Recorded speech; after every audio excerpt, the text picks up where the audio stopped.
नमस्कार किसान साथियों, रियल किसान चैनल में आप सभी का बहुत बहुत स्वागत है। तो किसान साथियों, आज जो टॉपिक है वो किसी ऐसे मसले पर टॉपिक नहीं है जो खेती से संबंधित, लेकिन हाँ किसानों के हित में ये टॉपिक है क्योंकि ये बहुत सारा उपद्रव इस टाइम उठ रहा है कि लोकल मार्केटिंग, इससे किसान बर्बाद हुए जा रहा। अभी हमारे यहाँ क्या हुआ है कि जो मक्के की बुवाई हुई है और जो भी अन्य फसलों की बुवाई हुई है उसमें टोटल ही लोकल मार्केटिंग का काम चल रहा है।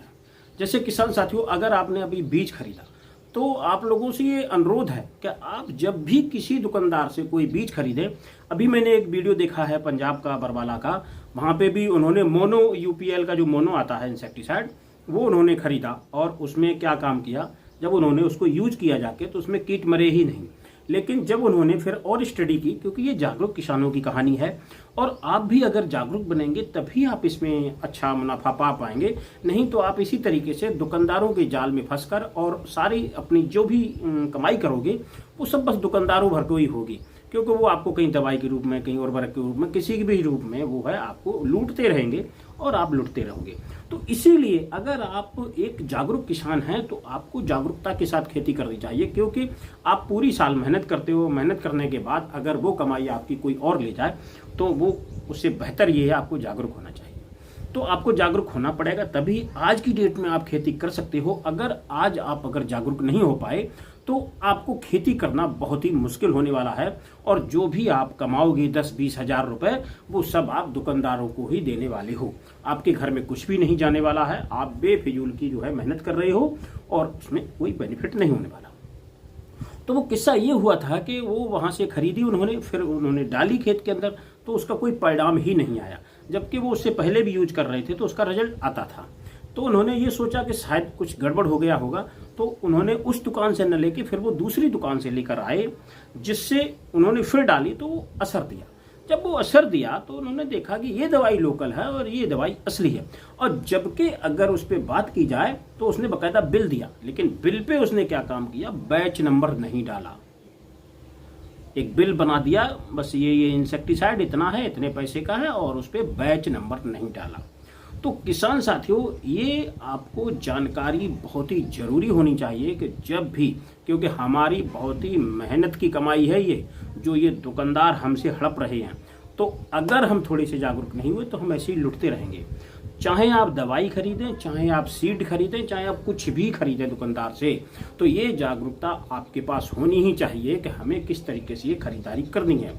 सबसे पहले आप दुकानदार के पास जाइए और आप इस चीज के ख्याल मत रखिए कि वो 10 रुपए 20 रुपए, अगर आपको ओरिजिनल चीज, चलो मान के चलता हूं अभी सरसों की सीजन आने वाली है, अभी सरसों की सीजन आने वाली, तो कोई बीज अगर आपको 500 रुपए का मिल रहा है और वहीं पे कोई दूसरा अगर आपको 450 रुपए दे रहा, लेकिन जो 450 रुपए दे रहा है वो लोकल है और जो 500 रुपए दे रहा है वो ओरिजिनल है, तो आपने अगर 1 किलो पे 50 रुपए एक्स्ट्रा दे भी दिया, जो आपने ब्रांडेड और अच्छा बीज खरीदा है, तो आप जब बुवाई करके फसल निकालोगे तो वहां हजारों में आपको प्रॉफिट होने वाला है। क्यों? जो आपने अभी यहाँ पे 10-20 रुपए का जो लालच कर लिया 50-100 रुपए का, वो आपको महंगा पड़ने वाला है हजारों रुपए में। क्यों? अगर आज आपने ओरिजिनल बीज बोया होता और उसके डिफरेंस में अगर जो ओरिजिनल बीज है वो अगर 50 किलो बीघा भी, अगर मान के चलें कि 200-300 किलो अगर बीघा का भी, उसका एकड़ का भी अगर अंतर आ जाता है, तो आपको वहां पर जो फर्क देखने को मिलेगा वो कई कई हजारों में मिलेगा। लेकिन यहाँ आप कितनी बचत किए? मुश्किल से 50 रुपए की। 50 रुपए की लालच में आके दुकानदार आपको जाल में फांस लेते हैं कि देखो ये भी है कि ये भी है कि बस ये कंपनी की ब्रांडेड है तो इसलिए ये लूट रहे लोगों को और महंगा में बेच रहे हैं, तो इसलिए आप ये न लेके, ये बहुत अच्छी कंपनी आई है, नई कंपनी है, रिसर्च का बीज है और ये आपको सस्ता भी पड़ रहा है, तो इस वजह से वो जो है आपको 70 बातें बोलेगा और आपको वो लोकल ही बीज या दवाई फेंट देगा। अब आप खुशी खुशी चले आए और 4 लोगों से बोले कि साहब वो तो 500 रुपए की दे रहा था, लेकिन मैंने इतनी बुद्धि लगाई कि वो हम 450 में ही ले आए। उसमें क्या रखा है? ब्रांडेड में क्या रखा है? कोई फर्क नहीं पड़ता, उगना ही तो है, हम अच्छा करेंगे तो अच्छा होगा। लेकिन जिस दिन उसकी फसल तैयार हुई तो पता लगा जो 500 रुपए वाला लेके आया था उसकी 3 कुंटल बीघा की निकली, मतलब उसकी 15 कुंटल निकली है और इसकी वहीं पर रह गई 10-12 कुंटल। तब जब उसने वो 2-3 कुंटल का मार्जिन देखा तो वो बाद में पछताया कि ये हमने केवल 50 रुपए का ही कम लालच किया था, लेकिन यहाँ हमें हजारों रुपए का नुकसान उठाना पड़ा। तो इसीलिए ये जागरूकता होनी चाहिए। जब भी हम दुकानदार के पास कोई भी आइटम लेने जाएं, चाहे बीज लेने जाएं, चाहे दवाई लेने जाएं, दवाई में सबसे पहले या बीज में एक्सपायरी डेट आपको जरूर देखनी है। सबसे पहले आपको एक्सपायरी डेट देखनी है। उसके बाद उस पर QR कोड आता है, वो हमें स्कैन करना है, उससे हमारी गुणवत्ता पता लग जाएगी। उसके बाद दुकानदार से बेशक हम GST वाला बिल ले लें उससे, क्योंकि GST वाले बिल लेने से बहुत सारे फायदे हैं। अगर आपने मक्के का बीज, किसी का भी बीज लिया, अगर उसमें दाने नहीं पड़ते, किसी कारण खराब होती है, तो उसका आप क्लेम कर सकते हो। अगर आपने बिल नहीं लिया तो आप क्लेम कर ही नहीं सकते हो, आपको बिल पे ही क्लेम मिलेगा, तो आप उस पर क्लेम कर सकते हो। और लोकल का वो बिल काट नहीं पाएगा GST का, क्योंकि उस पर सारा कुछ उसको वो प्रोडक्ट मेंशन करना पड़ेगा, किस कंपनी का है वो मेंशन करना पड़ेगा, उसका ऊपर बैच नंबर मेंशन करना पड़ेगा। तो आपके पास बिल है कि हमने ये दवाई डाली है, ये इसका रिजल्ट है, तो उस पर आप क्लेम करके ले सकते हो। लेकिन अगर आप वही सस्ते के लालच में पड़ गए और बिना बिल के ले आए तो आप कोई क्लेम नहीं कर पाओगे। और जो क्लेम अगर आप करते भी हो तो उसका फायदा दुकानदारों को मिलता है, आपको नहीं मिलता है, क्योंकि कंपनियां जो वापसी भी देती हैं पैसा, तो वो दुकानदारों को करा देते हैं, किसान को कभी कोई पैसा नहीं मिलता है।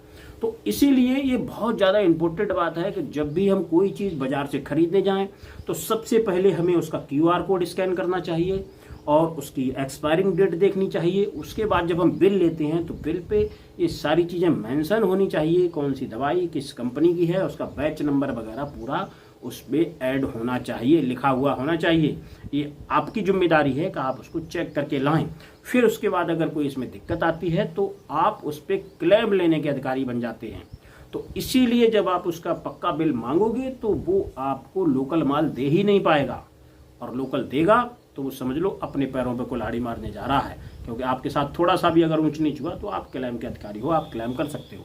तहसील में, ब्लॉक में आप SDM से क्लेम कर सकते हो, SDM के पास आप शिकायत कर सकते हो बड़े आराम से, और वहाँ सुनवाई हो जाती है। ब्लॉक में SMS होते हैं, उनके पास आप शिकायत कर सकते हो। ये सारे पोर्टल हैं, आप कहीं से भी। नहीं तो आप सीधा सीधा थाने जाइए, थाने में उसके खिलाफ FIR कराइए कि इसे बीज भंडार से मैंने खरीदा था, ये हमारे पास बिल है और हमारी उपज का ये रिजल्ट आया है, अतः आप इस पर उचित कार्रवाई करें, तो वहाँ से भी आपकी हो जाएगी। तो इसीलिए ये जागरूकता बहुत जरूरी, क्योंकि इस बार मैंने ये देखा है कि जो हमारे क्षेत्र में लोगों ने बीज बोए हुए हैं उनमें मक्के के अंदर जो बरसात की मक्का थी उसमें दाने ही नहीं पड़े हैं, थोड़ी थोड़ी छूंच आ गई, दाने पड़े ही नहीं हैं। तो इस तरीके से पूरी मक्का की फसल हम लोगों की बैठ चुकी है। और इधर जो मूंगफली की बुवाई हो रही, वहाँ भी बहुत ज़्यादा लोकल मार्जिन चल रहा है इस तरीके से, तो वहाँ भी लोगों को बहुत तगड़ा नुकसान हुआ है। तो इसीलिए मैंने आज ये वीडियो बनाना उचित समझा कि बहुत सारे किसान भाई इस चुंगल में फंसे होंगे और वो निकल नहीं पा रहे होंगे कि कैसे निकलें। तो इसीलिए मैंने सोचा कि किसान भाइयों को एक वीडियो दे दें ताकि वो थोड़ा सा सतर्क हो जाएं, जिससे जब भी वो दुकानदार के पास जाएं तो वो इन चीज़ों की डिमांड करें। और जब वो इन चीज़ों की डिमांड करेंगे तो ऑटोमेटिकली दुकानदार आपको ओरिजिनल चीज़ ही देगा, जांच पड़ताल करके। वो आपको ऐसे नहीं देगा, क्योंकि आपने पक्का बिल मांगा है तो पक्के बिल पर आपको उसको ओरिजिनल मांगी है तो UPL की मांगी तो UPL की ओरिजिनल देनी पड़ेगी, क्योंकि उस पर बैच नंबर आप जरूर चेक करना डाला है कि नहीं डाला है। तो ये सारी जानकारियाँ थी। अगर आप लोगों को ये जानकारी पसंद आई, ज़्यादा से ज़्यादा वीडियो लाइक शेयर सब्सक्राइब, मिलते अगले वीडियो। नमस्कार, धन्यवाद।